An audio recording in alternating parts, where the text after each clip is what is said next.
All right, welcome back to another very great episode of Dr. J Radio Live. Of course, I'm your host, Dr. J, broadcasting from the City of Angels, a very hot city of angels these days, which I'm worried about summer. If it's already 80 now, what's it going to be when it's August? I sure am not looking forward to another 117-degree day in midsummer, but hey, that's the nature of the beast when you live by the ocean. Or not by the ocean, the desert that meets the ocean.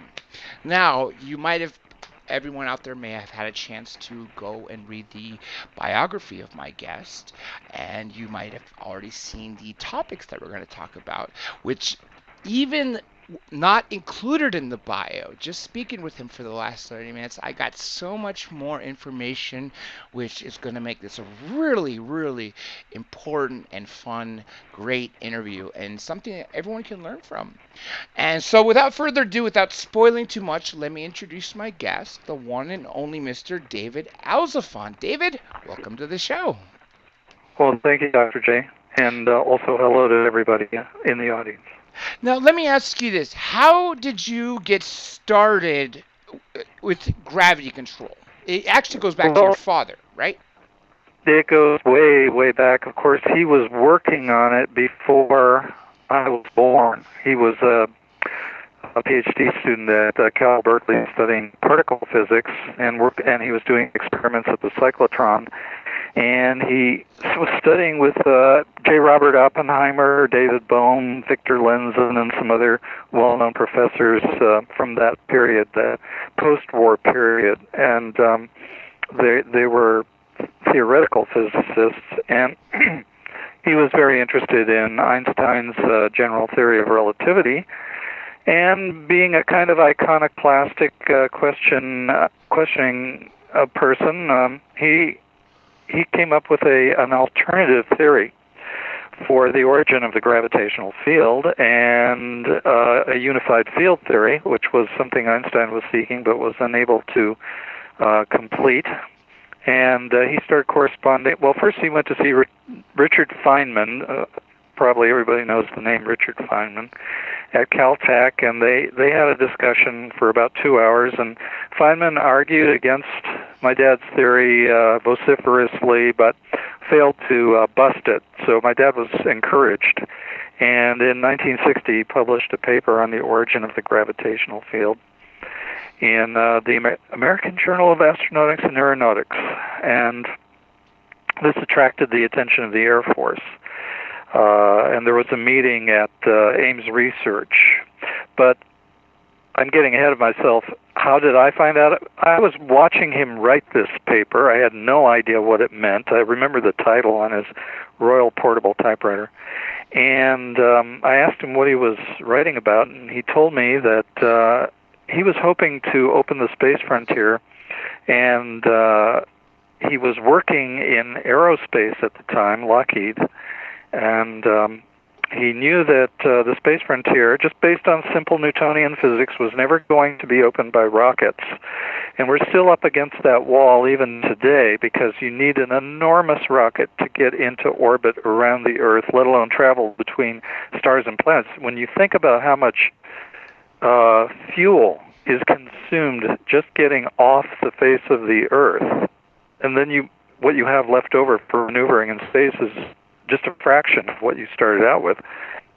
It just can't work. It's going to be very costly to move material into space and build factories out there or do any space mining. The maneuverability rather, of rockets is not very good in space. So he wanted a better way, and he said, when I was about 6 years old, it was going to be controlling gravity. If you could control gravity, reduce its effect on a payload, you could get into space cheaply and easily. And to fast forward into the future, it was about 1981 when he published a paper on how to do exactly that.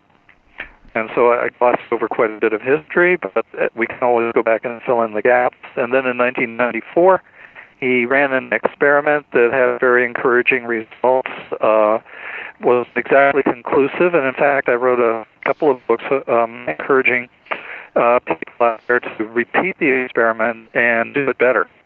then my dad was able to do it. I say encouraging, there were many things in the experiment that were predicted by the theory, and we can come back to that later, and very little that contradicted the results predicted by the theory. So he was pretty sure he had hit the nail on the head. And we did try. I tried in Silicon Valley, and he tried through his connections to find investors willing to back something as speculative as the development of his technology. And it was a long and difficult road that ultimately he gave up on, and I kept trying until he passed away in 2012. And when he did, I wrote the 2 books in order to keep his work alive, because I always believed he was, if not correct, he was very close to correct about it, and it would start a second industrial revolution if we get the technology out there. And we are way overdue. Now, people can look, and of course we have to marvel at the what we invented, the inventions from the 20th century. There's so much, but we're in the 21st century.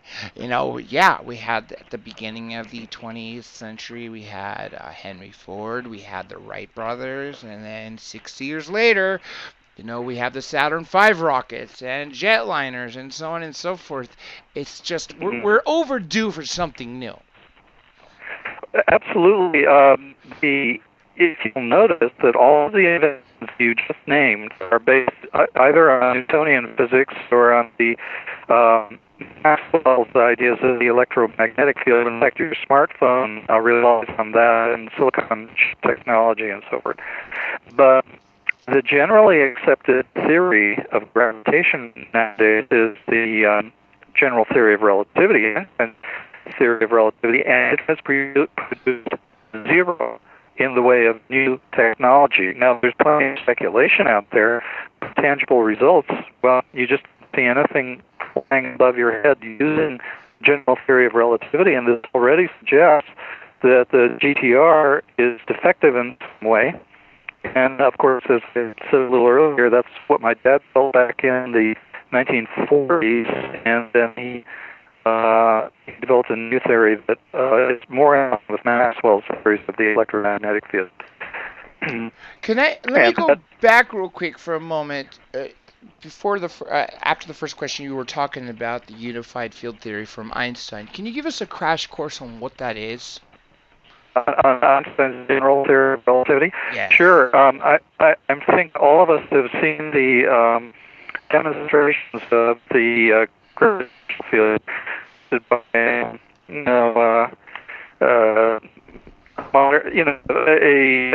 astrophysicist, Neil deGrasse Tyson, and what you see is a badminton net with a sphere balanced in the center of it, depressing the net underneath. And what they tell you is that it's bending space and time, and that the gravitational effect that is holding us to the planet right now is a geometric alteration of the space-time metric. The field is a consequence of a bending of space and time. And that's a quick way to explain it, because I want to leapfrog to an explanation that is more in line with physics up until Einstein. But just let me say, it'd be very difficult to engineer a geometric spacetime, because it is not a physical entity. Nevertheless, it is the accepted theory now, and it does have the ability to predict events on an astronomical scale. Okay, but the theory my dad developed also explains many of the same effects that the general theory of relativity predicts, and it also makes further predictions that the gravitational field can be altered using the electromagnetic field.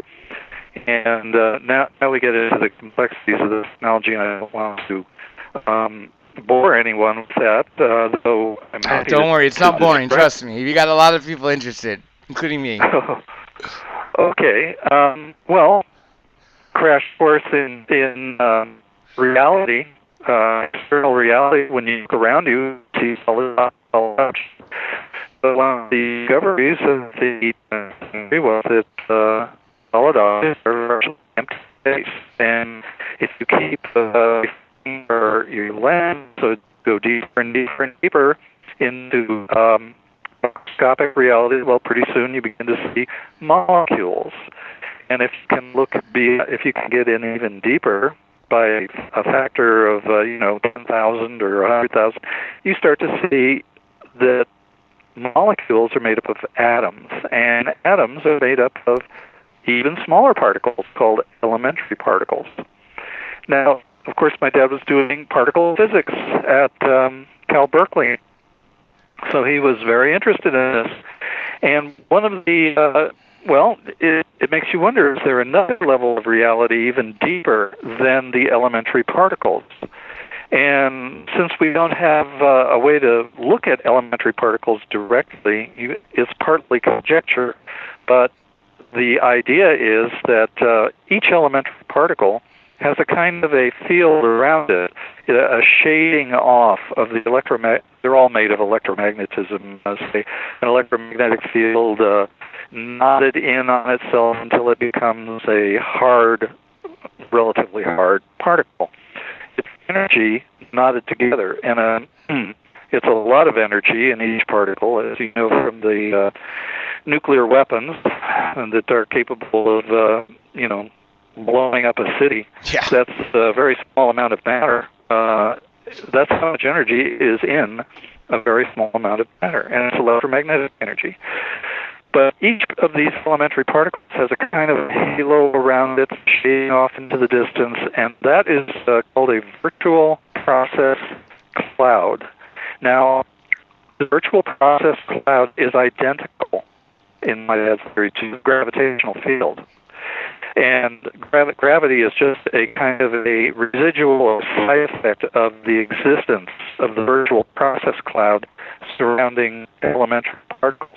Now, when you get a gazillion elementary particles, say a planet, that field or that halo of virtual processes extends off into space, and it's capable of drawing the moon closer to the Earth, or capable of drawing the Earth into an orbit around the sun, and so on and so forth. And he was able to drive all those Newtonian-type equations for solid matter from this theory of elementary particles. So he made the connection between the most refined level of matter and the grossest level of matter, say, in galaxies and so forth. That's what you would expect to find. You would expect to find a connection like that because gravity is present wherever mass is present, and mass is confined to elementary particles. That's the only stuff mass is made of. In different combinations, you get different colors. You get the external world, whatever you're looking at right now, and then if you were able, soul travel into space, you would see stars and galaxies and so forth. And those too are made of elementary particles. So you would look to elementary particles for some property that would give rise to the gravitational field. And that's what he does in the theory. Now, the alteration of the gravitational field falls out from the theory. If you could, I didn't go into exactly how this attraction occurs, but if you can interfere with it through the electromagnetic field, then you can decouple or your attraction to the Earth, say, at the level of your. Well, let me start again.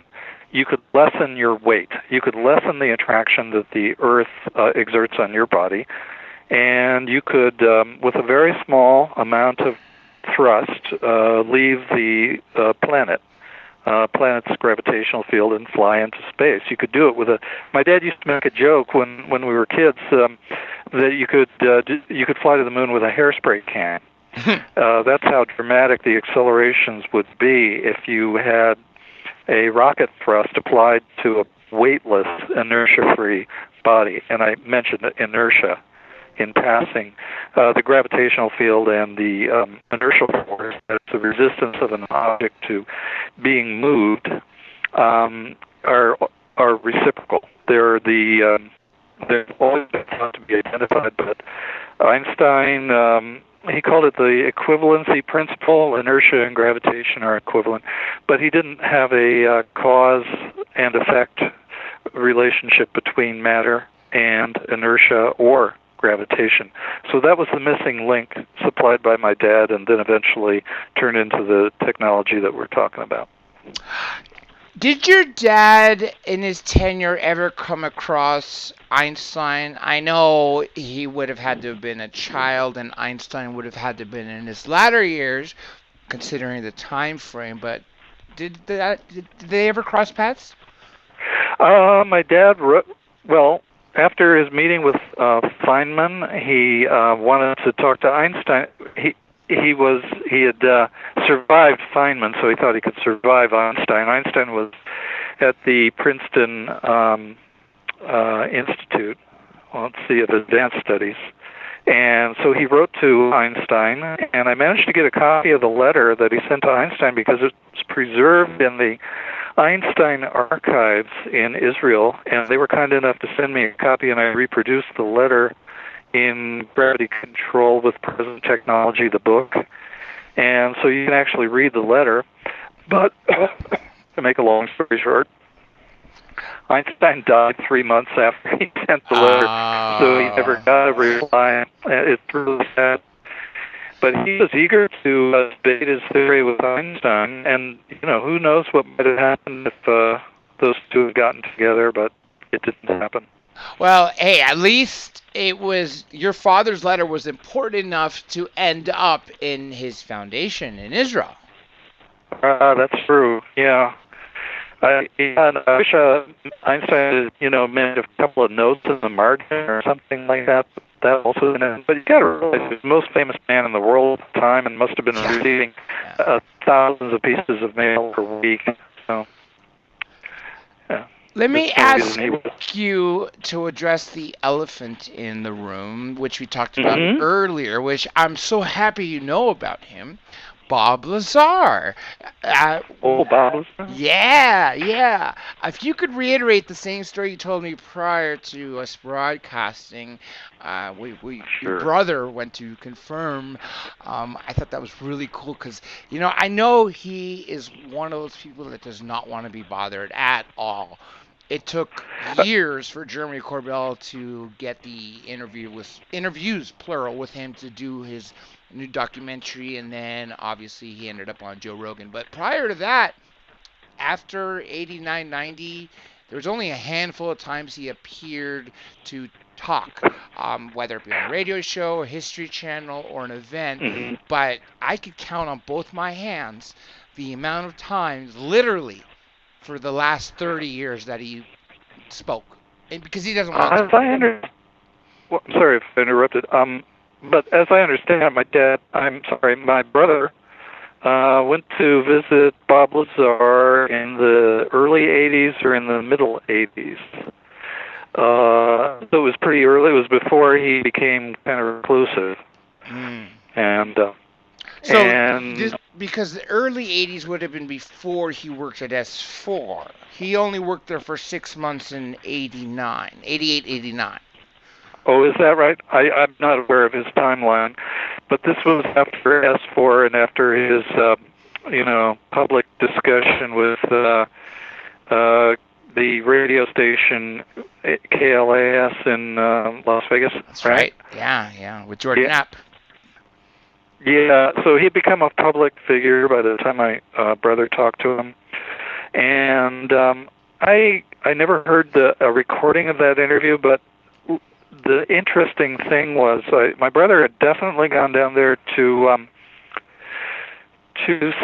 find some confirmation of my father's theory of UFO propulsion, and he did find that in talking to Bob Lazar, and I've always felt that possibly Bob Lazar, in working at S4, that they knowingly gave him false information, which he was then to to put out to the public, and people would begin discussing avenues of research that would lead nowhere. You know why that would make sense? I'll tell you what my opinion for everybody out there. I think they would give someone like him false information. That way, when he starts talking, they know it came from him. Yeah, that that's just right. It fits for security. And there's another thing. Bob Lazar himself was astounded that they took him to ask for to show him this stuff, because he said he was a third-rate physicist. He just wasn't equal to the task of reverse engineering these craft. And he was blown away by the fact that they would bring him in there and not, some of the world's most famous physicists. And if they wanted to feed him false information, well, he'd be the ideal subject. Now, I'm not saying that the information he got was false. I'm saying that this is a possible scenario. And some of the things that he said didn't make sense in terms of what we know about gravity. For example, he talks about an A wave and a B wave, and they exhibit polarity. Gravity has never been shown to exhibit polarity. That is a negative terminal and positive terminal, attraction and repulsion in the case of gravity. Mm-hmm. And until they demonstrate that in a laboratory, I would be skeptical that he had correct information about that. However, if you look at his cutaway, the tester's model of the sport S4, model, yeah, it fits perfectly the design of a flying saucer as my dad would have described it. In fact, I showed him the tester's model. I gave him one of the tester's models, and he looked at those cylinders underneath at the lower deck of the craft, the first deck, and Bob Lazar said that those were gravity wave projectors. Mm-hmm. If you recall. That's right. The three gravity projectors. Yeah, it was like a small pipe hanging by a larger piece of pipe, and they could be independently swiveled. Exactly. That's it. And they look kind of like barrels. My dad looked at those, and he said, those are probably electromagnets. Very big, very big and very powerful electromagnets, because once you make a vehicle weightless, and remember, Bob Lazar said that the sport model was a shuttlecraft. Then you can rappel off of the Earth's magnetic field, and you would accelerate like a bat out of hell if you had some big magnets like those, because your vehicle is usually weightless and inertia-free. So if you can imagine a compass needle that spins under the influence of the Earth's magnetic field, this would make your vehicle would be lighter than a compass needle, and it would respond to a magnetic field and could very violently or very quickly. It could accelerate and leave the Earth's atmosphere, and your ship would be completely soundless. This actually fits exactly when you see credible UFO videos of them just being sort of, bobbing a little left to the right slowly, and then just darting like in a split second they're gone. For instance, the DoD films we were talking about before we started streaming. We talked about the two off San Diego's coast, and the one 200 miles, I believe, west, and then another one off the east coast. These craft, one of them, or not one of them, there was only one that Captain Fravor chased, the Tic Tac UFO. But leading up to that incident, the reporters at the USS Princeton were saying that it was literally raining UFOs. I think there was like 10 or 12 or so, maybe even more, that were falling. And because our radar ceilings are 80,000 feet, these things were coming from above 80,000 feet and dropping to whether it be 50 feet or 20,000 feet. But the speed, for instance, over 80,000 feet to 50 feet above sea level, in 0.57 seconds. No sound, no sound boom, right? We didn't, obviously, they're using a technology that does not cause the friction in the air to create a sonic boom. And at the same time, 27,000 miles an hour is what that equates to. Mm-hmm. Yep. Let me mention just here that I spoke to a former NORAD radar operator, and he was assigned to the Arctic region, and he saw something coming in from beyond 80,000 feet and coming down like a missile, and he went on red alert. He called his commanding officer over. They both looked at it. The commanding officer said, "Oh, well, you've seen your first visitor." And they knew full well that these things were coming in over the Arctic Circle as well as Antarctica, and then blitzing off and on toward the continental United States or wherever else they were headed. But as they came down, they would also fly an exact path, and that would let you know that they were not missiles. So they would not mistake these objects for missiles, but they were coming and going as they pleased. That's right. At speeds like That's right. Let me ask you for a quick favor, because I've seen this at least twice so far in the chat. People are requesting if I can call you on another line to be a little more clear, because a couple times here and there we had technology. So can I hang up and call you on your Skype call? Yeah, sure. Go ahead and call me on Skype. Maybe get an image, too, if you want to. Okay. We'll hang up and wait for your Skype call. Everyone hang tight. I'm not going anywhere. I'm just going to reset the call with him, and I'm going to grab him on Skype. It's a good thing we took care of that earlier.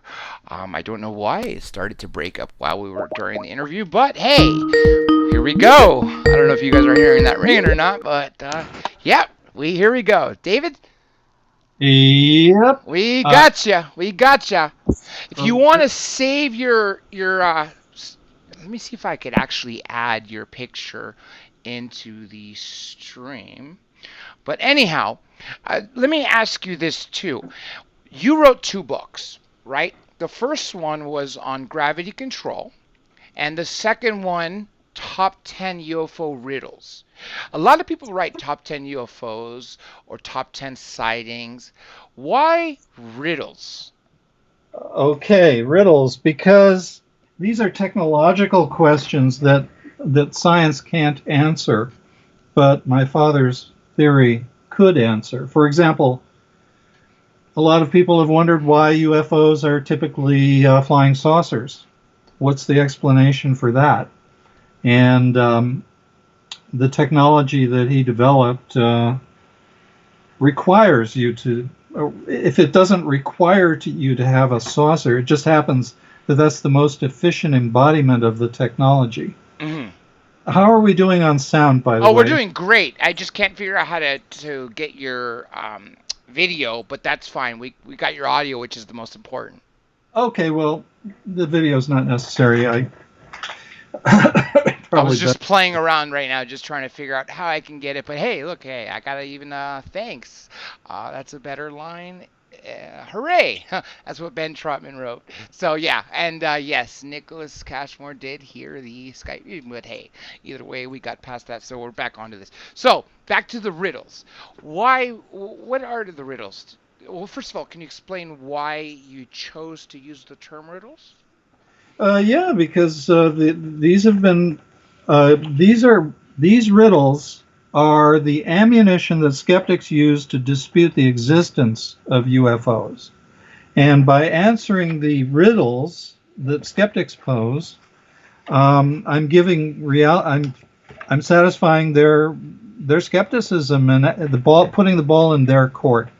If they want to refute what I've said or what my dad has said about these technological miracles, as we would call them, then let them have at it. But the first thing they should do is run the experiment and find out if the technology really works as described, and that would be pretty simple to do.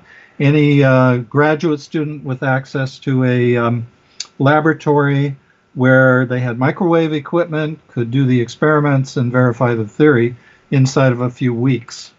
I was able to figure out how to get you streaming video too, so you could say hi to everyone who's watching. There you go. So, okay, without listing all 10 riddles, let's start with the first one. Which is the first one in your book? Uh, why a saucer? Why are they using this?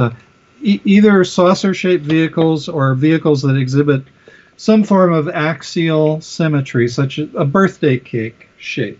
Mm-hmm. This is something that's seen over and over again with UFOs, though, of course, in recent years we've seen a proliferation of other kinds of shapes. By far the most common shape is some kind of a vehicle that exhibits axial symmetry. The reason for that is, well, first of all, let's take the saucer shape. Mm-hmm. The technology that frees you from the gravitational force, it requires a lot of microwave energy broadcast to a metallic shell, the hull of the craft. Mm-hmm. And the ideal shape for a microwave signal to be broadcast is a radar antenna. So you take a radar antenna on one side and you take a radar antenna on the other side. You bring them together, turn them over, and you have a disk, a flying saucer. And that's the whole reason for it. It's a justification using conventional physics instead of exotic physics, as has so often been attempted. And this, again, sorry. That makes sense because when you're propelling with gravity, aerodynamics doesn't really play that much of a role. Like I mentioned earlier with the USS Nimitz, Commander Fravor, the USS Princeton, which was watching them, right? They could go with that whatever shape they wanted to be, and yet they still didn't have a sonic boom. That's why I would assume that they have freedom, but yet they all seem to be flat, long, sideways, whether it be a saucer, whether it be a triangle. Sometimes here and there you'll hear a ball or a flat, square, but either way they just seem to be flat and wide. Right. The circular cross section is like a radar antenna.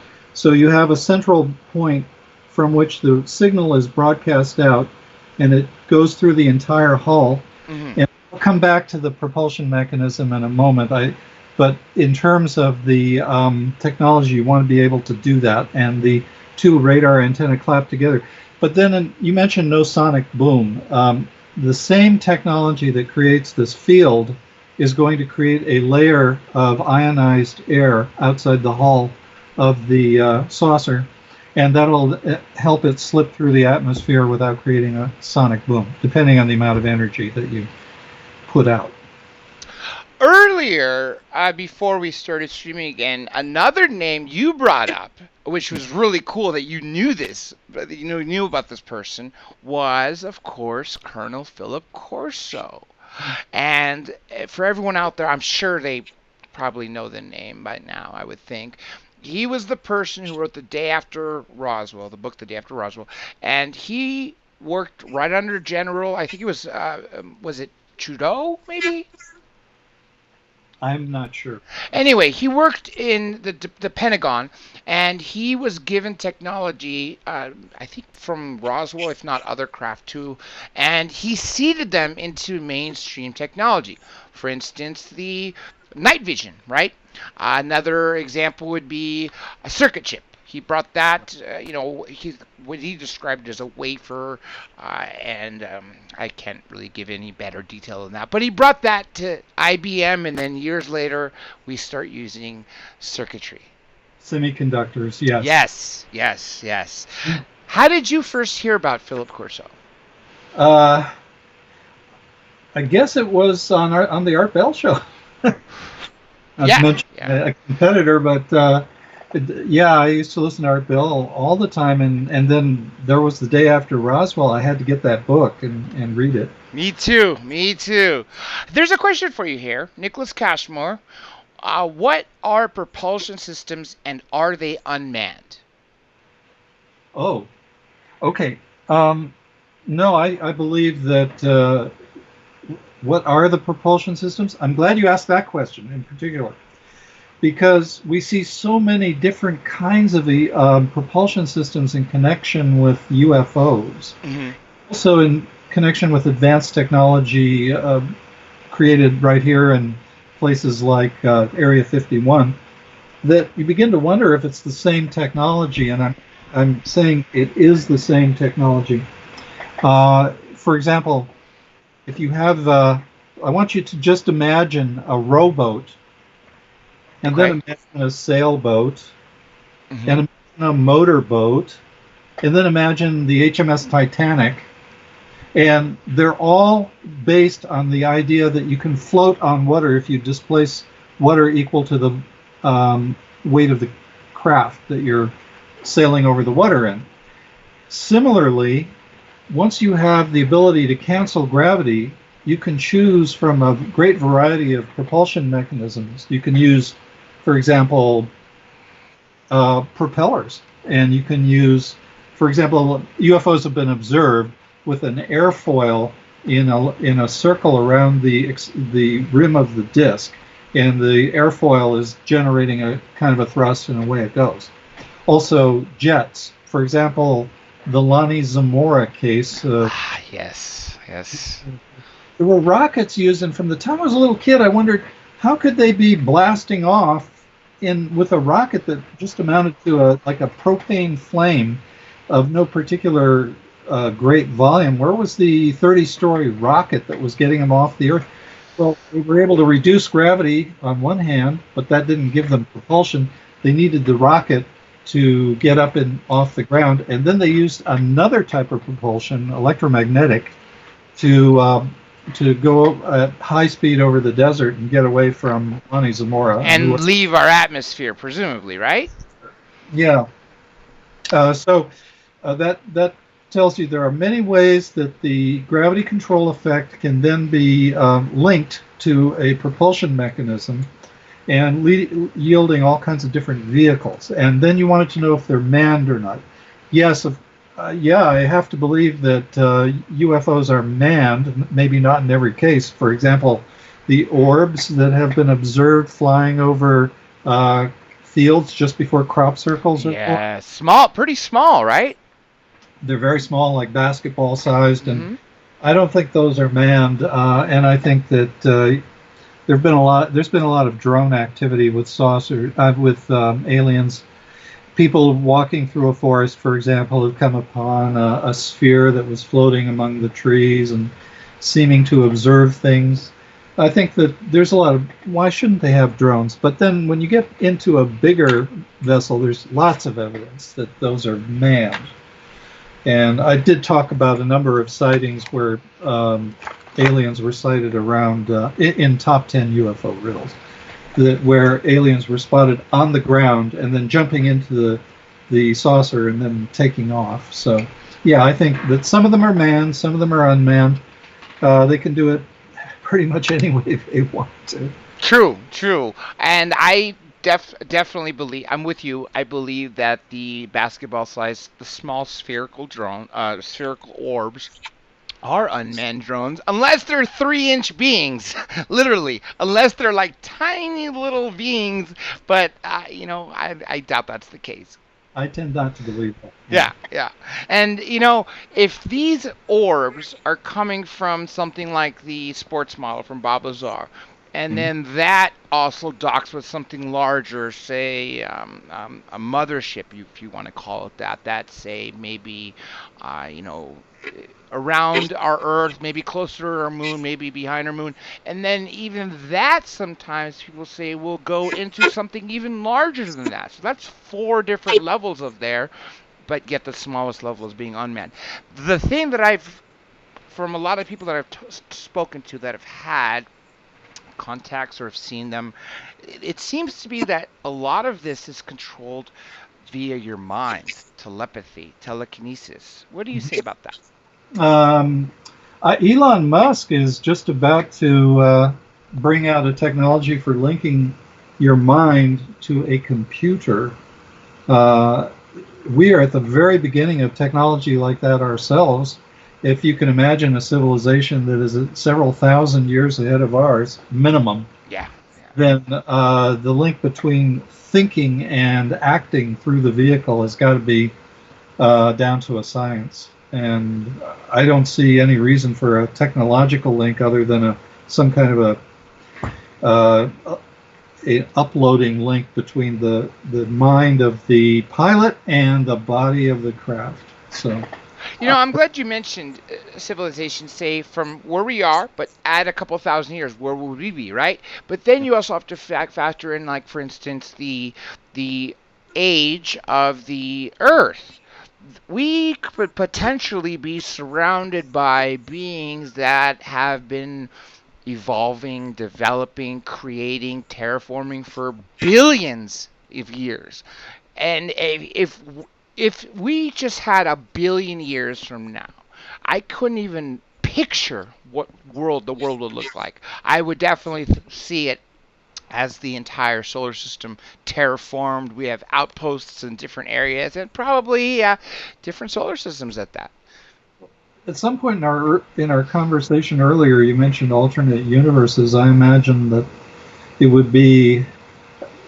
Again, I got to go back to my dad because he had this theory of alternate universes in order to explain some anomalous electromagnetic effects he saw at the cyclotron. So he developed that into a whole theory. And don't rush out there to find it because it's completely mathematical. But we talked about it, and it seems to me that if you're going to go a billion years in the future, travel between those universes would also be possible, just the way we get into the car now and go between Los Angeles and San Francisco. Now, let me ask you, okay, so your father started experimenting with gravity control. Did you always believe that we were not alone in this multiverse? Oh, yeah, you bring up a very interesting question. The first time I began to think about this was when I was about 8 years old. I found a book on my dad's bookshelf. Now, he was a big science fiction fan. Mm-hmm. He had the complete collection of weird tales from the 40s and amazing science fiction and astounding and so on and so forth. And he couldn't wait to get his hands on the next issue of Fantasy and Science Fiction magazine and read it cover to cover, because he loved the world of imagination. So I found a book on his science fiction bookshelf. It was called Project Blue Book. Ah, yes. I didn't know what Project Blue Book was, but when I found it open, I said, "This is really lousy science fiction. They have these crummy drawings of flying saucers here." And then I realized they were talking about real life sightings, mm-hmm. and supposed to be real vehicles. I had a little talk with my dad about it, and I asked him, does that mean that there are pilots inside these things and there really are aliens visiting Earth? I was extremely uncomfortable with the whole concept, and I've remained that way for years. So if there are people listening to me right now, or listening to any of your guests talking about aliens visiting Earth, I realize that for somebody new to the topic and for some people who've been in contact with it for quite some time, it's an uncomfortable topic. And my way of dealing with it has always been to suspend belief until I can get more evidence. That is, until I'm able to talk with an alien or meet an alien, I'm going to suspend belief and disbelief. But I am interested in hearing what people have to say about their encounters. And in that connection, I once had an opportunity to have a chat with Travis Walton, the great friend of mine. Yeah, Fire in the Sky. And I think he's if he didn't make it already, he's trying to make a remake that's more accurate. Remember the scene where there's like I don't know, maybe like a sheet of rubber that's placed over his mouth or his whole face, right? Right. He said that didn't happen. The reason why they put that in the film was to show us that he couldn't breathe on board the craft. So the function was there, but the what he actually saw and went through, that part wasn't there. And but you're right. There's a, I would definitely want to hear. I sure there's a lot of documentaries. I have hours and hours of interviews with him, and I go back 8 years at least with him, and he's one of those people that you cannot deny that something happened because of the witnesses, the fact that he was gone for 5 days. They had so many search parties looking for him, and then everybody passed their polygraph except one guy who lied about some crime he committed, something like that. But essentially, each one were separated, given a polygraph, and they, for the most part, everyone except one flew the passed the test with flying colors. Right. Wasn't he on parole and he was afraid about having Yes, exactly. Yeah, yeah. Yeah, when I talked to Travis Walton, I just wanted to look into his eyes and get a feeling for whether he was telling the truth, and I found him completely convincing. He's exactly like the guys I grew up and went surfing with in California, just an ordinary person who had an extraordinary encounter. I believed him completely. Me too, because see, he's not one that if this didn't happen, he wouldn't be seeking attention. Even now, unless someone asks him to appear on something, he doesn't outwardly go and, try to push his story on people. He's not that type of person at all. And that's why I've always gotten the impression that, well, first of all, like you said, you looked in his eyes, so did I. And I over the years, just being friends, and of course, talking about things, different things. His tone doesn't change when we talk about his experience, aside from maybe adding a little bit of fear. There was one thing he said in my conversation with him that convinced me in another way that he was telling the truth, and that is that when I was a teenager and we used to go on surfing runs up and down the coast and camp out, we camped out at Big Sur, and that night at Big Sur, a UFO passed overhead at very low altitude, and I'm sure it was a UFO because it was at such a low altitude that if it had been a plane or a helicopter, it would have blown out your eardrums. And yet it was so quiet we could talk while it was directly overhead. And it didn't have any wings on it, and it was a very dark night, so I couldn't tell the shape of it. But one of the guys who probably has better vision than I do said it was a disc. But it made a sound, a very distinctive sound. So I asked Travis, and his friend's name Mike, isn't that it? Yes. I asked them if they could recall a sound from the ship that they saw in Snowflake, Arizona, and they said, no, nobody's asked us that before. But what would you say? Yeah, I'd say it made a sound. In fact, I think it was a two-level sound. There was a high-pitched whining sound and a hum like an overloaded transformer. Those are exactly the words that I would have used to describe what we saw in Big Sur. And at that point, I thought he saw it for sure. Nobody would come up with that formula. Do you think the reason why there's that, like as you mentioned, hums, other people say high-pitched hum, regardless, hum is the common word. Do you think the reason that's the case is because you have a highly electrically charged vehicle in the atmosphere? Well, you're generating a monster microwave signal. And that's going to create one of those sounds. The high-pitched whining sound might be due to something spinning inside of the craft. There's more than one way to get the gravity effect. That's one of the ways. A high-speed rotor that's, well, just to go quickly into it, what you're trying to do is you have a constant magnetic field, and you have elementary particles like electrons. And you want them to stand up and on the same axis, and so you subject them to this constant magnetic field. And when you have the constant magnetic field, they precess like tops around the axis, and then you blast them sideways with a microwave field, and they flip over in unison. When they do that, they communicate the orientation, the sideways orientation, to the nuclei of aluminum atoms, possibly magnesium or some alloy of the two, and orient those nuclei. And then the gravitational field of the Earth has to do work to disorient the nuclei. And you're doing this millions of times per second. And so you're draining energy out of the gravitational field using this leveraging technology. And I'd have to go into the physics deeper, but anyway, it's it's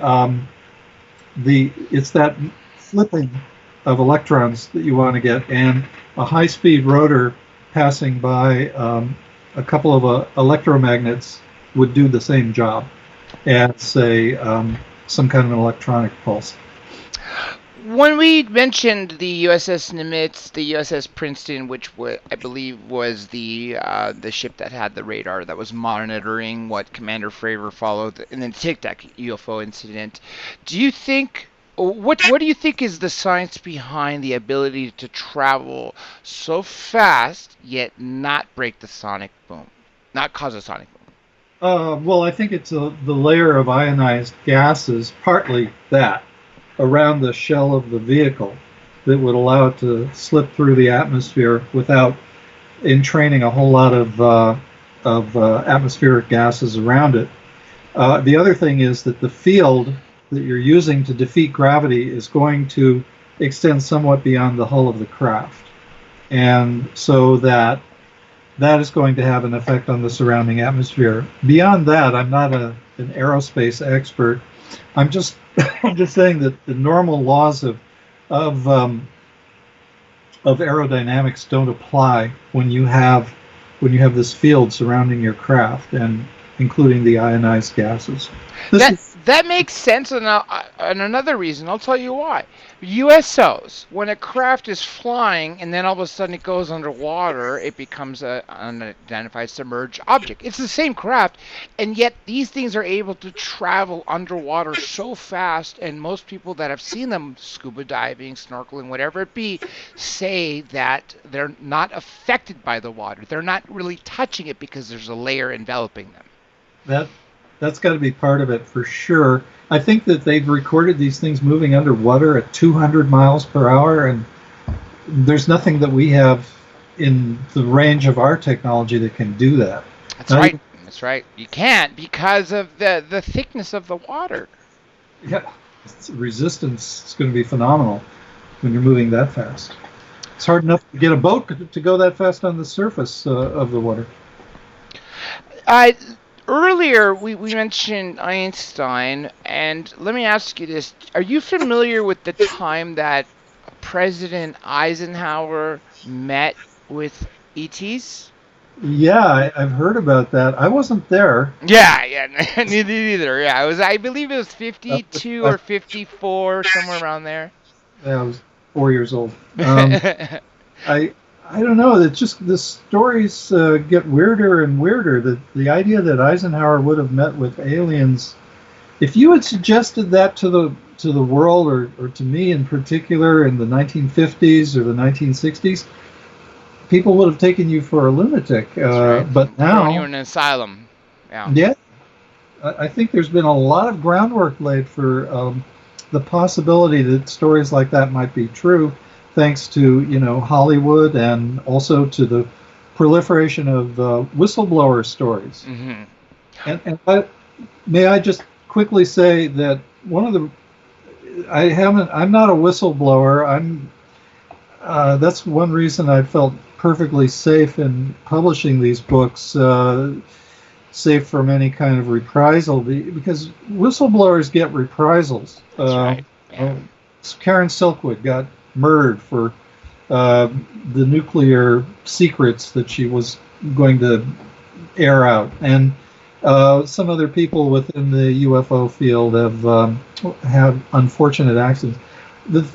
Everything in the books that I have written has been known for 35 years. It's been out before the public and in print. Nothing new. I just brought it all together and put it in a form that people could understand, the lay public could understand. But my dad was doing that through the MUFON Journal and through his technical publications way back when. And so I'm not revealing anything. I am just bringing out stuff that should have gotten more attention when it was published the first time.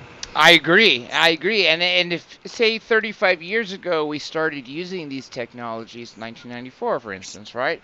How different would our world be right now? How many different planets would we be terraforming? How many different crafts would be outside of our atmosphere? Not just, in the ISS that's going around Earth, but literally much farther out. One of the common beliefs is that big oil would want to block this technology from becoming known. Now, big oil might be very hostile towards some new kind of energy technology, but in my opinion, and in an essay I wrote in the Gravity Control with Present Technology book, big oil would welcome this technology because it would enable them, first of all, to evolve out of a resource that's getting harder and harder to get and costs more and more to dig it up from the earth, and the public is becoming more and more hostile to it. But at the same time, they have to make huge profits. Well, if they would develop this technology, which they could do for a modest price indeed, considering they're willing to spend $200 million on a single oil platform, and they could probably get this technology launched for under $1 million, and then go into space mining and travel and entertainment in space and space exploration for scientific missions. And there are all kinds of possibilities. Also, industrial use of space. You could build factories in space and take the pollution off the planet. That's right. If it's any pollution, you've got a nice solar furnace about 93 million miles that way, and it can not only incinerate but atomize any byproducts of industrial use of space.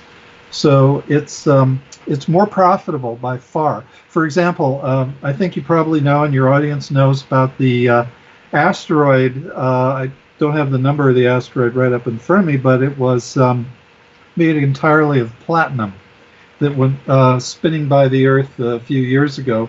And this revealed the flaw in Jeff Bezos's technology and Elon Musk's.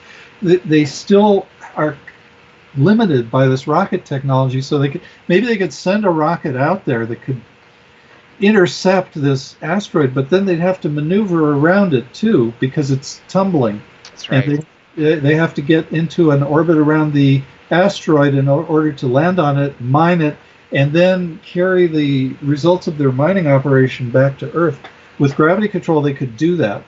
So that one asteroid was worth something like $1 trillion. Wow. It was so much money that it was just unthinkable. Well, it would make platinum a lot more plentiful, but at the same time, the need for platinum would go up because you would have more industrial uses for platinum in the space industry than before. So it would remain valuable. And every asteroid is like an Easter egg full of these rare earths and rare minerals and gold and that kind of thing. And that's what the oil industry could transition into if they were forward thinking enough to do that. If they don't think forward enough, then ultimately they're going to hit the wall because there's going to be peak oil and there's going to be diminishing oil reserves, and then the public's becoming more and more hostile to them. And they have to deal with more and more environmental lawsuits too, which wouldn't come about through the space industry business. If someone in the oil industry would stop for a second and think, okay, well, there's almost 8 billion on this planet right now. In 1,000 years, what would the population be? And if we continue to use oil 1,000 years from now, or 500 years, or whatever it be, what would they charge per gallon at that point? And why would you use something that will run out eventually? It's not unlimited. Theoretically, the effects of global warming would overtake us long before we reached the 1,000-year out mile marker.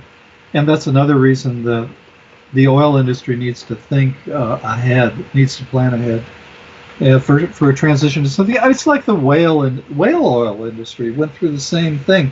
They remember that the whale oil industry was the way we lit up the streets in New York and London and so forth. But the number of whales that we could kill was steadily declining. Yeah. And then along came Rockefeller with his oil wells in Ohio, and suddenly nobody needed whale oil anymore, and the whale oil industry just vanished overnight.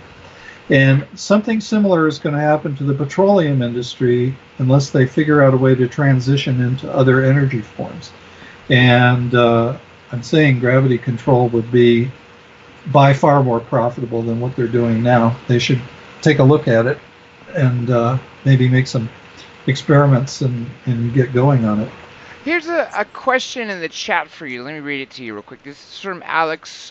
Alex, please forgive me if I mispronounce your last name. Owen. I think it's Oien. Okay, here it goes. What does the guest think about what Linda Moulton House said that we already have interstellar trade? Oh, well, again, this is something I have to file under the category of I don't believe it and I don't disbelieve it, because I don't have enough evidence to have a good opinion about it. And this is the way I protect myself from going crazy with, paranoid theories. And by the way, I met Linda Moulton Howe a couple times, and I like her very much. And she's a very smart woman and very interesting to talk to.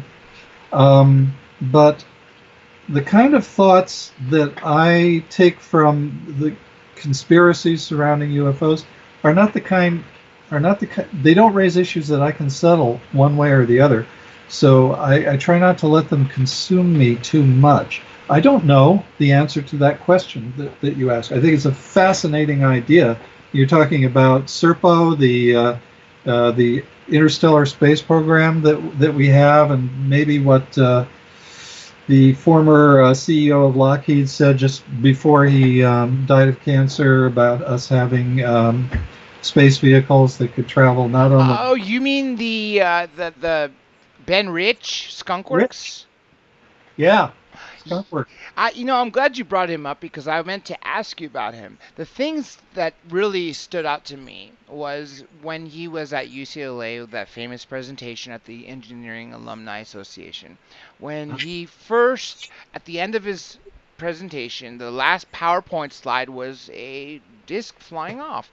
And he said, we now have technology to take ET home. We have more technology in the Nevada desert than Star Wars and Star Trek combined. And the third thing is he said we had a problem with the equation, the gravity equation, and we have now fixed it. Yeah, I wonder if they fixed it by going after my dad's work. I wouldn't be surprised. That's the same era. Well, let me tell you an anecdote here. I was at a UFO conference, and somebody came up to me that I didn't know, and he saw my name tag. He said, David Alzofon, and I said, yeah. He said, he shook my hand, and he said, are you related to Frederick Alzofon? Of course, he must have known I was, because the name is very rare. And I said, yeah. And he said, did you know that the CIA hired 17 mathematicians to analyze your father's 1981 paper on gravity control? And I said, no, I didn't know that. And he kind of chuckled, and he said, well, they determined that everything in that paper is correct. Now, that was in 1981. And then nothing further was heard. And he warned me not to tell my dad about this. Why he didn't want me to tell my dad about it, I don't know. But then when my dad was dying of cancer, I finally told him. And he was very upset, because he thought, why didn't they contact me after that happened? And why didn't Why wasn't I informed that they were doing further work on my? I would think that he would want to know, and he would be upset if the CIA, the spy agency, was involved, right? Right. Yeah. Of course, I can't confirm that story one way or the other. I don't even want to try. I just want to stay away from that. I've thought about filing a Freedom of Information request, but if it's that clandestine in the first place, I'd never get anything as a result of filing an FOIA request, and I don't really want to do it. You're also going to bring the attention to yourself if you do. Oh, probably by saying what I said right here, I'm bringing attention to myself. But like I say, it's just unfortunate that so much of this work is carried on in the dark.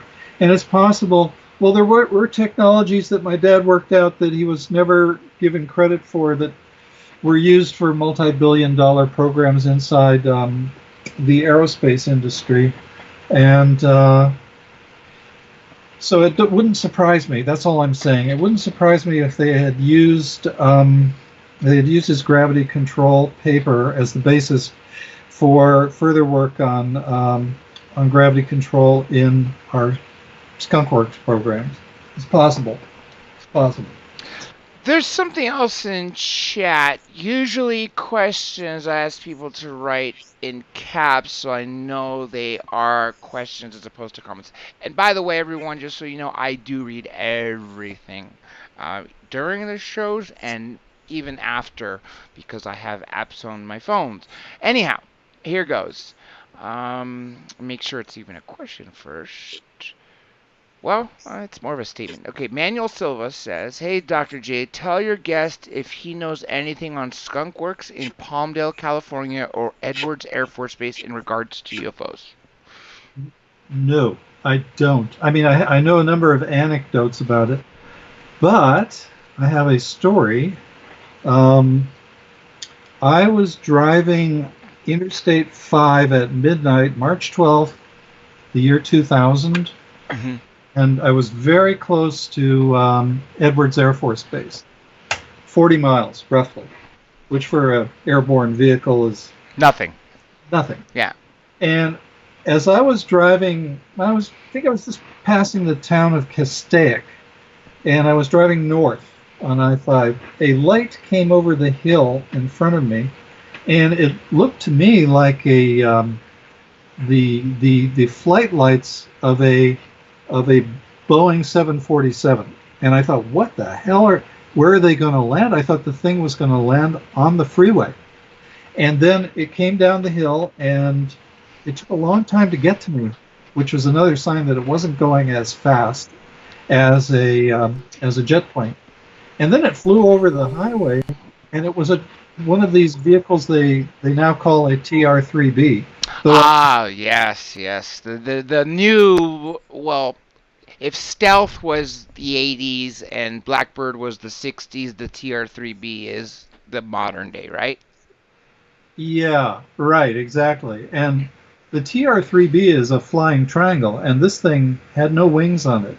It was just a dart-shaped craft with a kind of a small V shape. Mm-hmm. And as it went across the highway in front of me, it was rolling like this. It seemed to be unstable, and it looked like a galleon on the ocean as it passed by, probably going about 60 miles an hour, roughly, about 200 feet up. And it had two big engines in the tail section, which looked exactly like the tail section of the Imperial destroyer from Star Wars. And there were two big engines there. It makes me wonder where Lucas got the idea for the Imperial destroyer, because that's exactly what this thing looked like. There was no, talking about drones, there was no cabin on this thing, but I think it was manned anyway because it was so big. And it had, another interesting feature of the craft was it was all black, like a stealth craft. And it had a kind of, okay, if you can imagine a cross-section from the side, here it is. There was a thing like an antenna coming down from the tail that would have gotten in the way of landing it. It came down, and at the end of it, there was a red light that was pulsating. It wasn't blinking like a flight light on a plane. It was getting like this, and then down, brighter, dimmer, and I mean, I was astounded by this thing. And then it wasn't until I guess around 2007 or 8 that somebody posted a video on YouTube showing the TR-3B allegedly, and it was the same thing that I had seen. And everybody was questioning whether this was a photoshopped job or somebody had made up a video or something. I'm pretty sure it was the real deal because it was exactly the same craft that I saw on 8 years before. Yeah. You know, the implication is that the TR-3B uses gravity. What's your take on that? I think so. I think it was a kind of an early attempt to mix gravity control with a conventional aircraft shape. That is, they knew how to make a hypersonic, and I know this is how the things are done with these military contracts. That you'll get one department whose area of expertise is making hypersonic aircraft, and then another department that is jealously guarding the secret to gravity control. And those two departments are supposed to work together.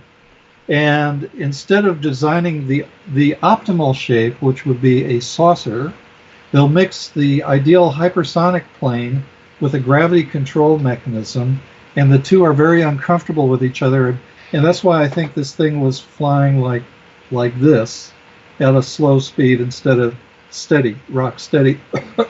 It just did. I think that they must have gone over to the triangle shape after that. The equilateral triangle would be a much better shape for a craft like that. And so they're calling the equilateral triangles TR-3Bs now. There was a crash of one up near Gilroy, up near Gilroy. Really? I didn't know about that. It's on the website. Yeah, a lot of information about it. As soon as it went down, there were all kinds of recovery crews in there, and they had blocked off the entire area. The Air Force wouldn't talk about it, and they hauled the wreckage out of there. There were a few people who were close enough to it when it went down to describe it as a triangle.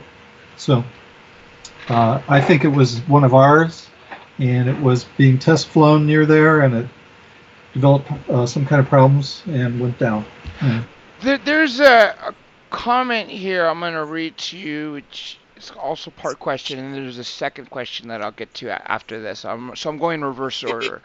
This is from Lasha Senyuk, which I know you know the name, and she says, "Isn't that what Bob Lazar said too? It flew weird when it was slow." Yeah, it will fly weird when it's slow because it takes time to build up the gravity control effect and completely neutralize the effect of gravity on the craft. And during that time, what you've got is a kind of if you remember that you've got a radar antenna on top and a radar antenna on the bottom, and the signal, the radar signal, is going to spiral as it comes out. And as it does, it's causing these electrons that are precessing to flip over. And when that happens, there's a transfer of angular momentum from the electrons to the nuclei of the aluminum atoms. And this will cause the disk to rotate, which answers a question, by the way, from Neil deGrasse Tyson.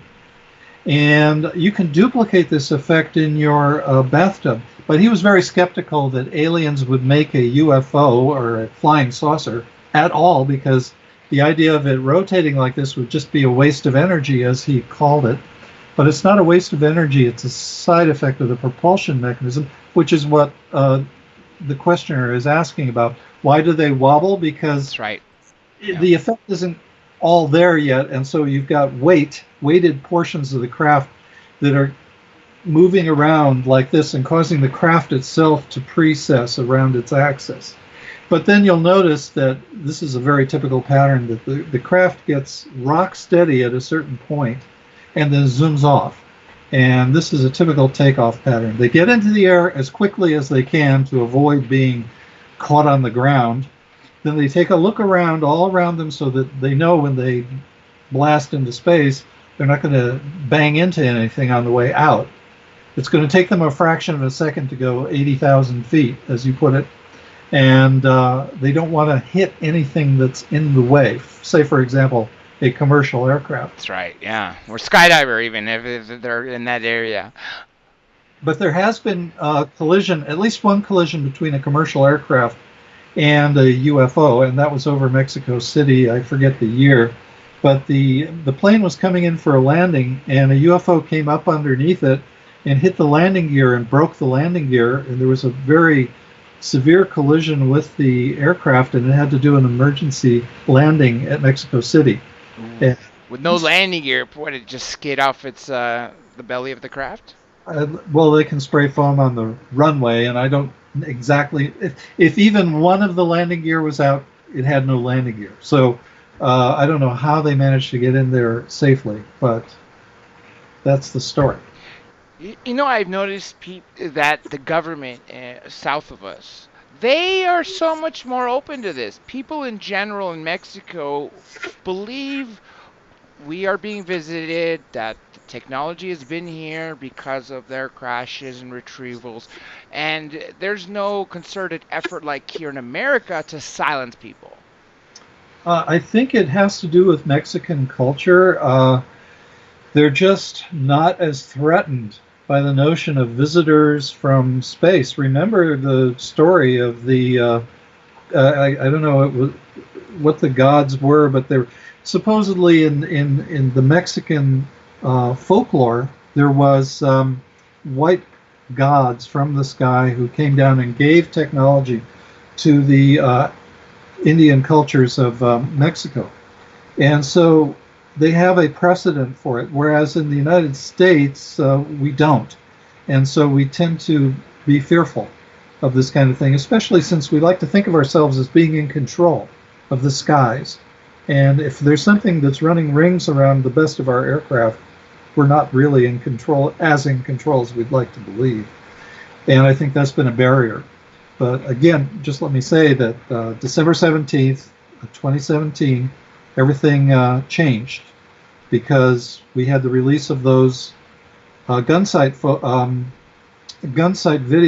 from the fighter pilots off of the coast of San Diego who were trying to chase down the, as you mentioned, tic-tac-toe. Yeah, the tic-tac, the gimbal, and the go-fast UFO. The two from the San Diego, off the coast of San Diego, and then the one off the East Coast. Yeah, the DoD films, as I call them.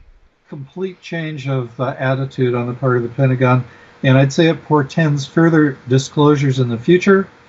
And that's one reason I wrote the book on the riddles, because you're going to feel, if they're going to disclose stuff that makes you uneasy, it helps to know that the technology is not only easy to understand, it's about as complicated as a microwave oven, but we can duplicate it, and you could have a UFO or a flying saucer in your backyard eventually.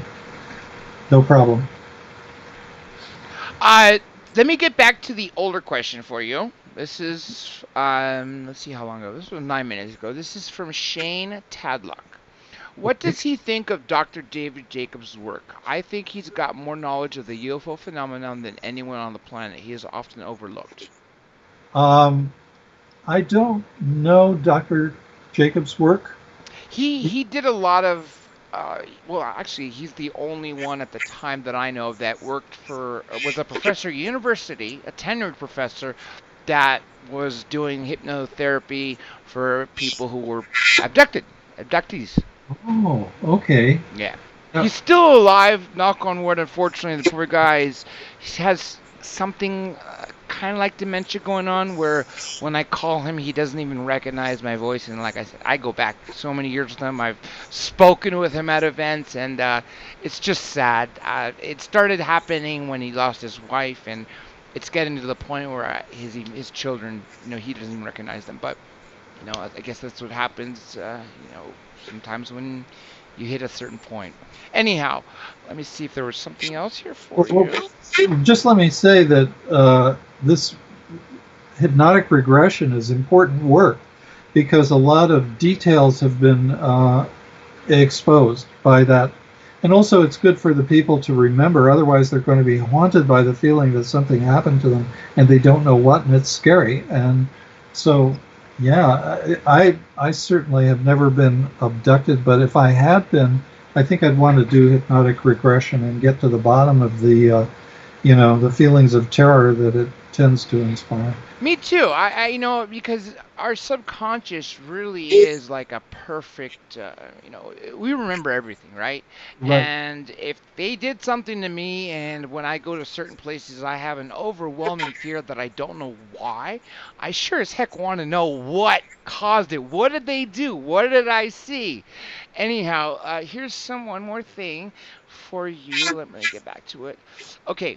How do the craft work outside of the atmosphere, considering there's very little space, very little gravity in space? Oh, but there is gravity in space because that's what's holding the planets in their orbits around the sun. Gravity. Mm. There is it's a tug of war between the force that pulls them away from the sun. If they're in motion, they want to continue in a straight line according to Newton's laws, but instead of moving in a straight line, they're moving in a curved line because the gravitational pull of the sun keeps making them fall towards the sun, but they never fall into the sun. That means the gravitational field of the sun is extending millions, billions of miles from the center of the sun to the fringes of the solar system. So there's plenty of gravity. Now you could, for example, you don't even need rocket fuel to get from here to Mars. If you can use Mars's gravitational field as an agent to pull yourself towards the red planet, all you need is the gravity control effect, and you can make it to Mars cheaply. Yeah, right. And then we can start building on Mars. We can start mining on Mars, and then we can go from there, right? Yeah. Uh, Before I forget, if you'll allow me, I'd like to mention that the comments, I think there's 20 comments on gravity control in the Amazon listing. And I've noticed that some of them are attempts to debunk the theory and so forth. Without going into too much detail, I would not be misled by those comments. For example, there was one critic who commented on one of the experimental runs there were about 20 during the 1994 experiment on two or three separate days, and he insinuated that I was trying to cover something up. I don't know why I would publish something if I wanted to cover it up. I put the entire experimental record in there because it is not a perfect experiment, in contrast to President Trump's perfect phone call. I readily admit this was not a perfect experiment. My dad did too. There was this one anomalous run where the effect was observed, though the magnetic field was turned off. And he speculated that there was some residual magnetism in the coil. It's unclear, and that's why you need to run the experiment again and get definitive results. So don't be quick to believe what the critics say, because for some reason this particular topic engenders a lot of controversy. I expected the controversy. What I don't like is the fact that I can't actually answer point for point the critics that are writing in Amazon. For the most part, reviews of the book have been good. People like the book. I threw absolutely everything in there that I could. I withheld absolutely nothing. My objective was to communicate enough so that another experimenter could do the experiment. I do hope after this we are able to get you in touch with the Bill and Melinda Gates, and hopefully they could fund this because, like you said, second revolution, industrial revolution, we are so much in need. Yeah, you could say, okay, well, we're having new stuff all the time, but after the Wright brothers, and then after we had the Saturn V rockets, it seems to me that we kind of went downwards instead of upwards as far as technology. Sure, we got computers, we got smartphones. I mean, we have what's that law called? I'm blanking out right now. Where every 18 months, Murphy's Law, right? Not Murphy's Law. There's another law of technology. The point is the amount of the amount of data that you could fit in a square inch of circuitry doubles. Moore's law. That's what I was looking for. Moore's law, right? So Right. you have things like this which you could definitely say, hey, look, we are evolving. I mean, okay, 10 years ago, you bought an iPhone, right? You had 2 or 4 gigabytes. You buy them now. I mean, with the last one I have from a couple of years ago, it's 256 gigabytes. I believe the current ones are 512 gigabytes. And even the external drives that I have, right? You went from USB sticks, 256 megabytes, to a gigabyte, to 20 gigabytes, to a terabyte external drive. So that stuff is increasing, but as far as aerospace, we're not being shown anything. We're limited by the physics of aerospace, which is essentially Newtonian physics. We can build a controlled explosion and put a cylinder on top of it containing fuel, and at the very tip of that we put some people, and then that's how we get off the Earth. But we're not really controlling the force of gravity, and that would open up a whole new frontier for not only development of extraterrestrial travel, but also terrestrial transportation. Because, the rowboat analogy again, you don't need to have something as sophisticated as the sport model to be able to fly one of these vehicles. In fact, you might be able to clap a gravity control unit on a car with an aluminum sheet underneath the body of the car. I play guitar. And lessen the inertia and the weight of the car and get better mileage. There are all kinds of applications of the technology that we would just be beginning if we could get it out there in the first place. But that's the difficulty. And in that connection, we were talking about academic resistance to my father's theory. Mm-hmm. One of the critics on Amazon said that there's the usual story of oppression or suppression by the powers that be or academics. I don't think that's what was going on. That my father's theory didn't achieve recognition in academic circles. That was completely unnecessary. If you understand how things work inside academia, you have a generation of professors who study, say, as influential a theory as Einstein's theory, or say the theory that that Shakespeare from Stratford-on-Avon wrote all the Shakespeare plays, even though he was relatively uneducated. So once we're committed to that theory, then those professors raise the next generation of professors to imitate their work, and you don't advance up this ladder unless you are towing the line for that theory. And with Einstein's theory, there has been a lot of experimental corroboration, and at minimum, you would expect that any competitor would be able to produce similar predictions. Well, my father's theory did that, and yet they would not even discuss it with him. The latest episode in that ongoing saga, and the one that irked me the most, was attempting to get physicists from the Institute for Physics at UC Santa Barbara, which was my alma mater. Yeah, that's where I went for my undergrad. I don't know. I don't know what year you graduated, but 2003. That's where I graduated from there. Yeah.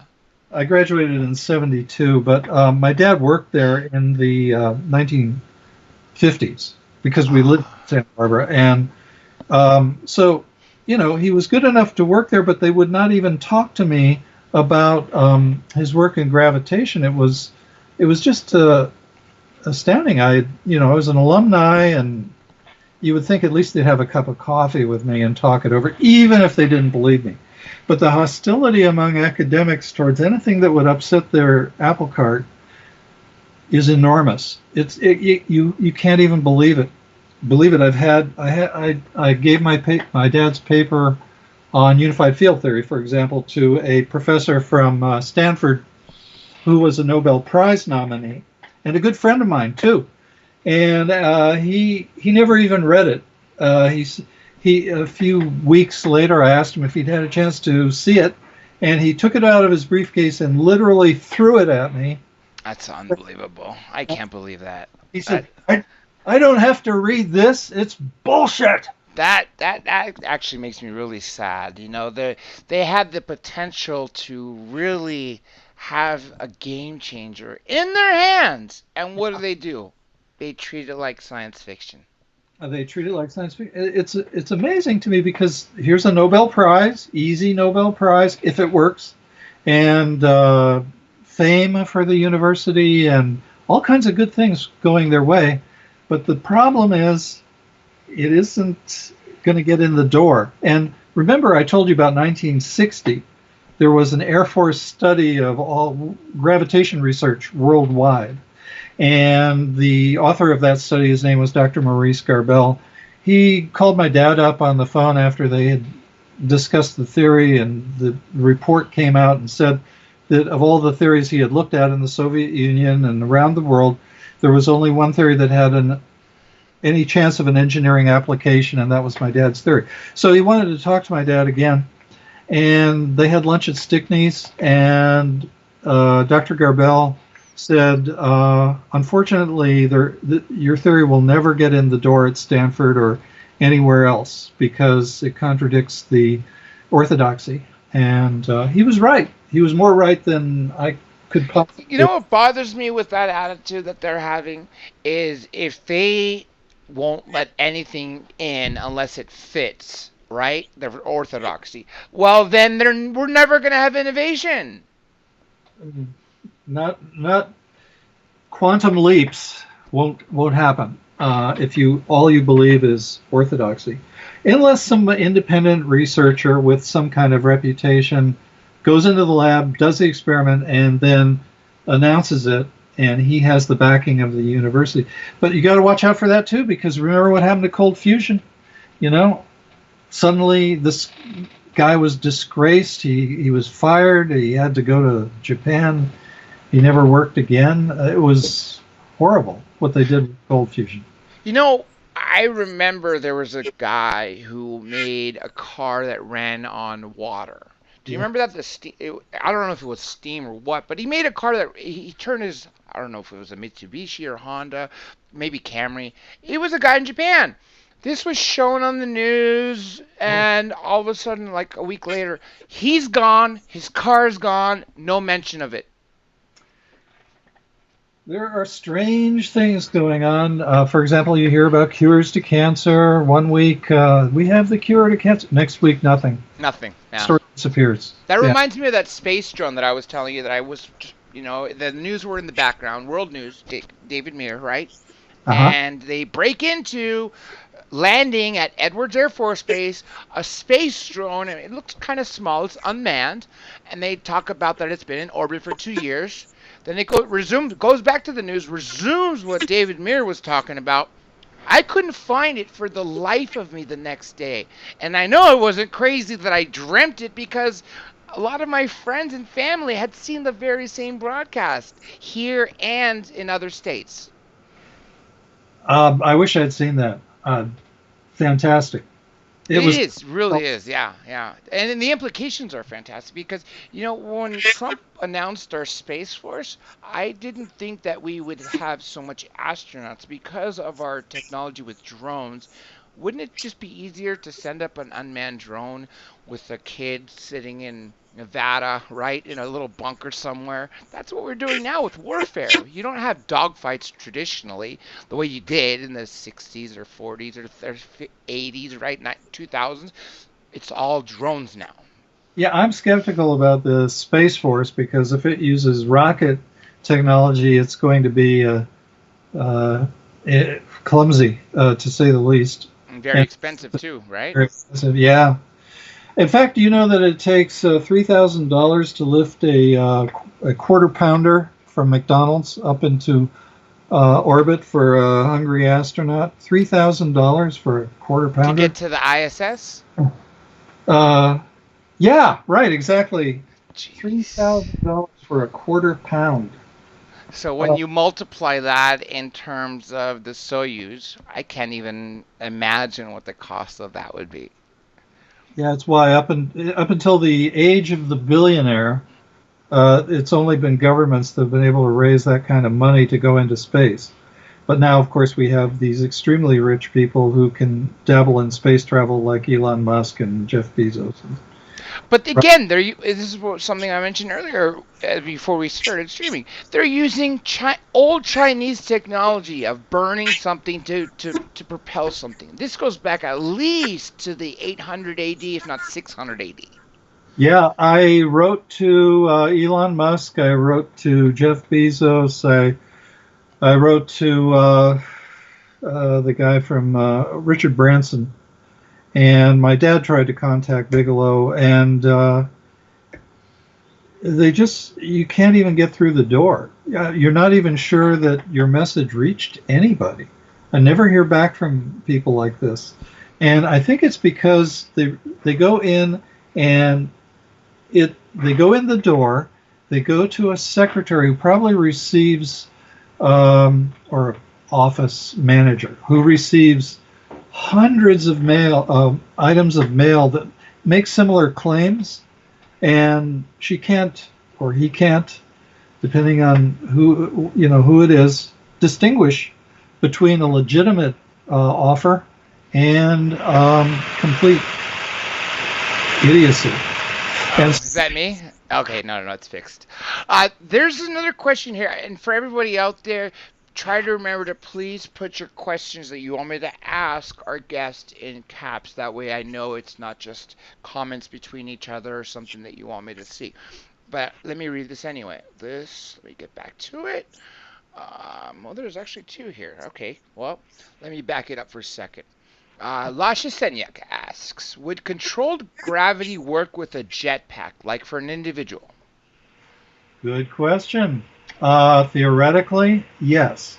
And in fact, what we've been able to observe of the UFO pilots, when they get down on the ground, they still have some kind of a anti-gravity or gravity control pack with them so that they can bounce out of there in a hurry if they have to. Also, I think it has something to do with the explanation of why certain aliens have been shot at by frightened Earthlings, and they've been suffered direct hits from shotgun blasts or from bullets, and they get right back on their feet and run away. That's right. Yeah. I think it has something to do with those self-contained packs they carry with them, but theoretically it is possible, and you often see them wearing aluminum suits. And Yeah, that's right. I have heard of them wearing one-piece silver suits from neck down, yeah, literally. Yeah. it's because aluminum it has a high retention for nuclear orientation. It's one of the highest. And so if you make a suit out of it and you can transfer the orientation from the generator to the suit somehow, then maybe you can carry it with you. I don't know. But then you would have the effect, the gravity control effect. And incidentally, there are other effects that have been reported for the UFOnauts that are explained in terms of this technology. For example, some witnesses say the aliens walked right through the walls of their house. That's right. Yeah. You know, let me tell you one little story for a quick second. Sure. Okay, this woman is an abductee, and she's a single mother. And one night she's taken. She recalls that her 7-year-old son is on board the ship. And so the next morning, she's feeding him breakfast. She wants to bring it up, but she doesn't want to cause fear. So she says, this is in Preston's book, I'm going to work to get you a copy of UFOs over California. So she says to him, did you sleep okay, honey? Did you sleep okay last night, honey? And he says, yeah. She thinks for a second. Oh, he doesn't remember. Great. And then he's after taking a couple more bites of his cereal, or spoonfuls of his cereal. Then he goes up, looks at his mother, and says, my alien friends came to visit me last night, and that's when she realized, uh-oh, he does remember. And he says, but they seem to get mad at me. And she said, why? She said, because they take me through the walls, and I want to stop and look at the colored balls, and they keep telling me it's dangerous if I stay. And that is a child's description of literally the atoms. Yeah. My dad told me he had figured out how they did it, but I'm not going to sit here and tell you that I understand what it was. He never described to me how it works. So I'm not going to pretend that I know the answer to that one, but it has something. I think it has something to do with being able to orient the nuclei in your body through this aluminum type suit, or through contact with somebody who has the effect in there. Often you hear of them taking hold of somebody's arms and leading them through the wall. That's right. Yeah. Relatively speaking, your nuclei are held together. They're well oriented, and so the bonds between them are stronger. Whereas in the wall, it's like a gas in comparison to what shape your body is in. So you're able to walk through the wall as you would walk through a gas cloud, and that's one of the weird things. Another one is many times a UFO will be flying alongside an airplane and it will just disappear. That's right. Yeah.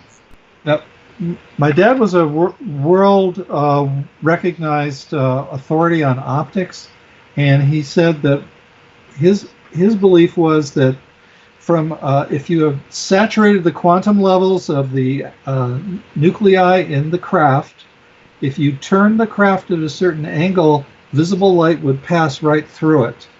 So here's the craft flying alongside the airplane, and all it has to do is angle itself slightly differently, and it would disappear in terms of the observers in the airplane. Back to Bob Lazar. He mentioned that he believes that in terms of 1990, before we had 3D printers, right? He said that this craft seemed to be like a living organism and a craft at the same time. Well, 30 years later, he sticks with the craft, but now he says he doesn't know if it's living, but it's more that it's just controlled by your own thoughts. Interface. My career was spent in Silicon Valley working on user interface design for computers, and I imagine, not even it won't take 1 billion years, but even 1,000 years in the future, it'll be hard to draw a line between yourself, if you're a pilot, and the craft.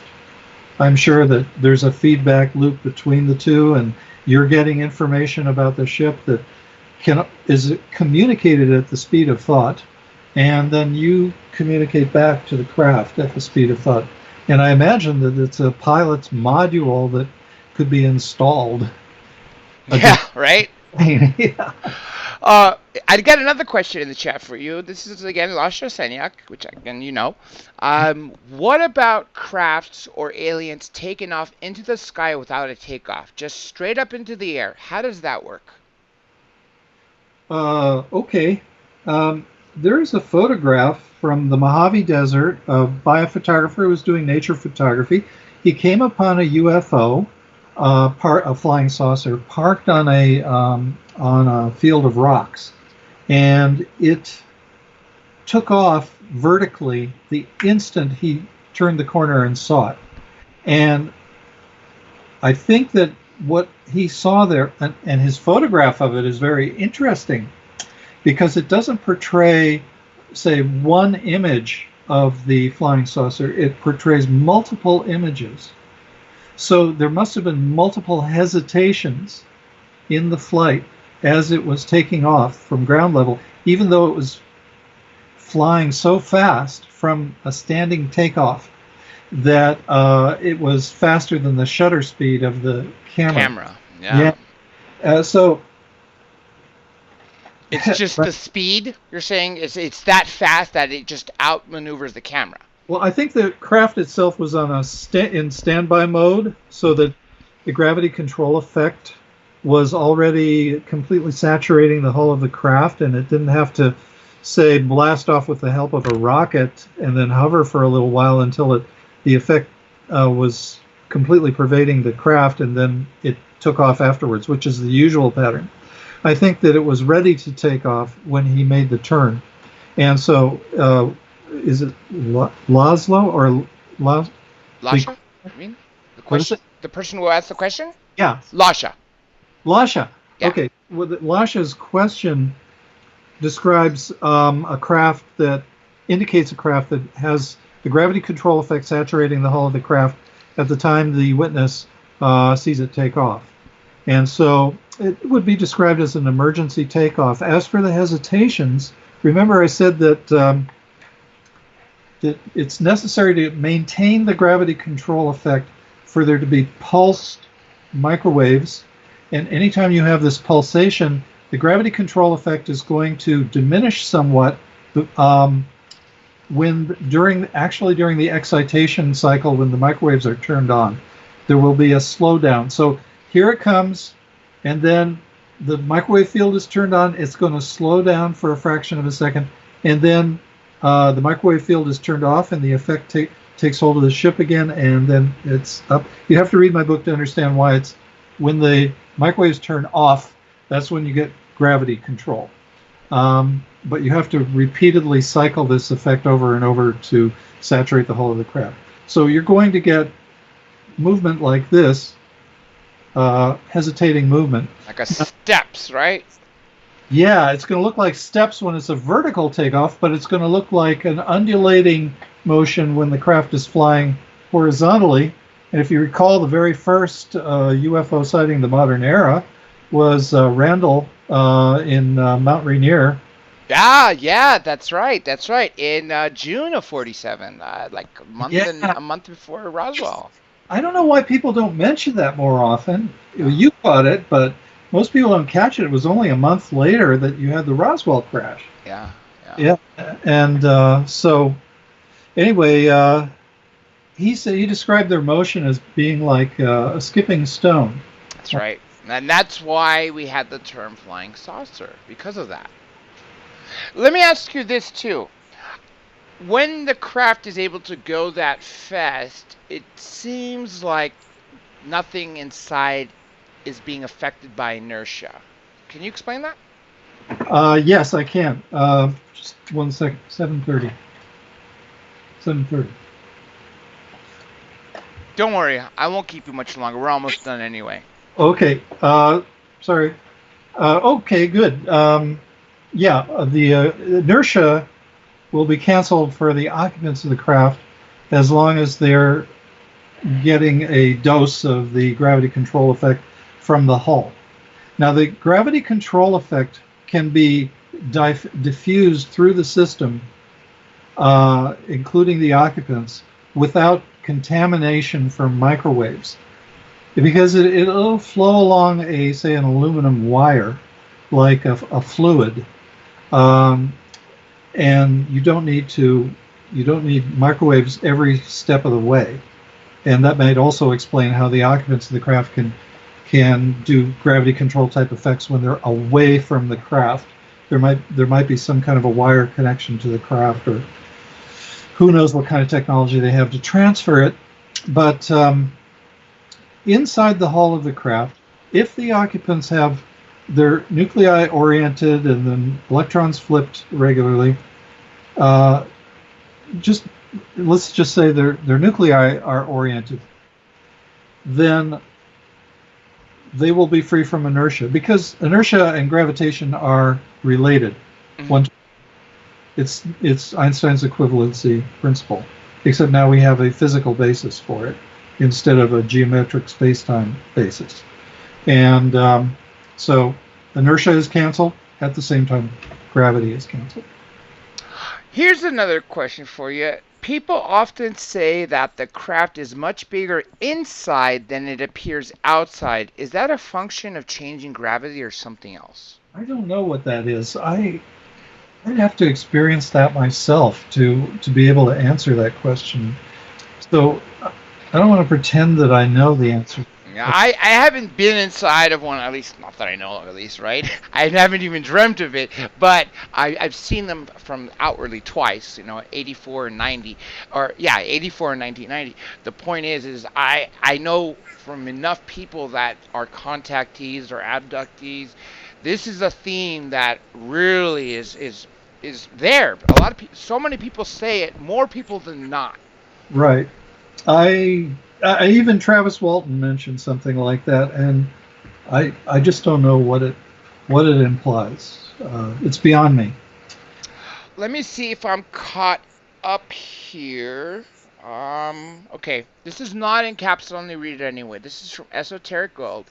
Increasing the mass of a fractal field, or decreasing the mass, or simply a large amount of electricity will warp space-time? I don't know what a fractal field is, and talking about warping space-time is Einsteinian idea, and I start from the premise that we can explain the gravitational field without reference to a space-time metric. So, as a cause, it's the idea of geometric spacetime is descriptive. It's not a cause and effect physical relationship in the same sense that, say, all of our knowledge of electromagnetic fields is cause and effect. That's how we understand all physics, except for Albert Einstein's general theory of relativity, which, as I have said, is not produced any technology that we know of.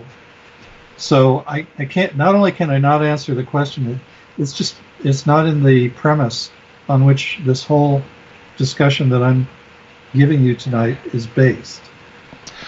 With that being said, David, I want to thank you, everyone. David Alzofon, hang on for a quick moment, David, so I can thank you off air real quick. Since people know where to find me at this point, don't use Twitter to tag me anymore since I got suspended for having some political dissonance with our state representatives in the Capitol.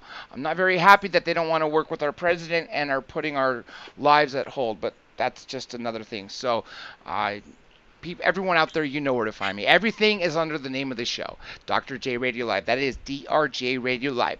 Now, I'm going to give it to my guest to talk about his books and where we could find them, and I'm going to give him the last word before we sign off. So with that being said, David? Yes, thanks for that, Dr. J.